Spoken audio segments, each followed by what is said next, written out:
ಇವತ್ತಿನ ವಿಡಿಯೋದಾಗ ಕ್ಯಾಬೇಜ್ ಪರೋಟ ಮಾಡೋದು ಹೆಂಗಂತ ನೋಡ್ಕೊಂಬರೋಣ. ನಾನು ಕ್ಯಾಬೇಜ್ ಪರೋಟ ಮಾಡೋಕ್ಕೆ ಇಲ್ಲಿ ಫಸ್ಟ್ ಸಣ್ಣದಾಗಿ ತುರ್ಕೋಬೇಕು ಕ್ಯಾಬೇಜನ್ನ.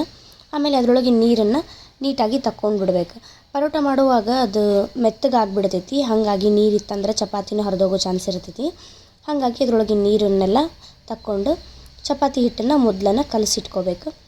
ಇದು ಏನು ರೆಡಿ ಮಾಡ್ಕೊಂಡಿರ್ತೀವಲ್ಲ ಫುಲ್ ಡ್ರೈ ಆಗಿರಬೇಕು. ನಾವು ವಿಡಿಯೋದಾಗ ತೋರಿಸಾತೀನಲ್ಲ ಆ ಥರ. ಹಂಗೆ ನೀರು ತಗೊಂಡು ಅದಕ್ಕೆ ಮೆಣಸಿನ ಪುಡಿ, ಜೀರಿಗೆ ಪುಡಿ, ಉಪ್ಪು, ಖಾರ, ಬೇಕಂದ್ರೆ ಗರಂ ಮಸಾಲ ಹಾಕ್ಕೊಳ್ರಿ.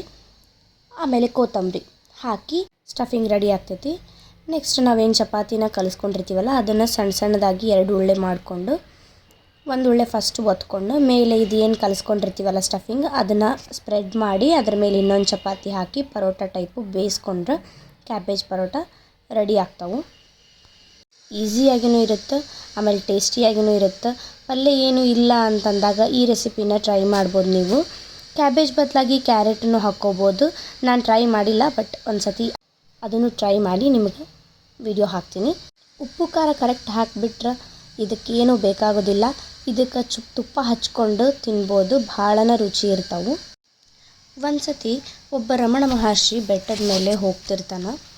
ಆವಾಗ ಅವ್ರ ಜೊತೆಗೆ ಒಬ್ಬ ವಿದ್ವಾಂಸರು ಸೇರ್ಕೊತಾರೆ. ಮಹರ್ಷಿಗಳಿಗೆ ಪ್ರಶ್ನೆ ಕೇಳಿಕೊಂಡು ವಿದ್ವಾಂಸರು ತಮ್ಮ ಸಂಶಯನ ಪರಿಹರಿಸ್ಕೊಳ್ತಿರ್ತಾರೆ. ಹಿಂಗೆ ಒಂದು ಪ್ರಶ್ನೆ ಕೇಳ್ತಾರೆ, ಕರ್ಮ ಮತ್ತು ಕರ್ಮಯೋಗ ಅಂದ್ರೇನು ಅಂತ ಕೇಳ್ತಾರೆ. ಆವಾಗ ಮಹರ್ಷಿಗಳು ಹೇಳ್ತಾರೆ, ನಡ್ಕೊಂಡು ನನ್ನ ಜೊತೆ ಬರ್ರಿ ನಾನು ಹೇಳ್ತೀನಿ ಅಂತ ಹೇಳ್ತಾರೆ. ಆವಾಗ ಹಂಗೆ ಅವರಿಬ್ಬರು ನಡ್ಕೊಂಡು ಹೋಗ್ತಿರ್ತಾರೆ. ಅಲ್ಲೇ ಒಂದು ಮುದುಕಿ ಒಣ ಕಟ್ಟಿಗೆಯನ್ನು ಆರಿಸ್ಕೊತಿರ್ತಾಳೆ.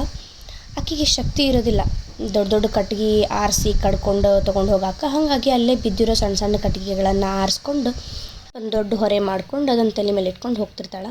ಆಕೆಗೆ ಅದನ್ನು ತೊಗೊಂಡು ಹೋಗೋಕೆ ಆಗ್ತಿರಂಗಿಲ್ಲ, ಏದುಸಿರು ಬಿಟ್ಕೊಂಡು ಆಯಾಸ ಪಟ್ಕೊಂಡು ಹೋಗ್ತಿರ್ತಾಳೆ. ಬಟ್ ಆಕೆ ಅದನ್ನು ಮಾಡಲೇಬೇಕು, ತೊಗೊಂಡು ಹೋಗಲೇಬೇಕು.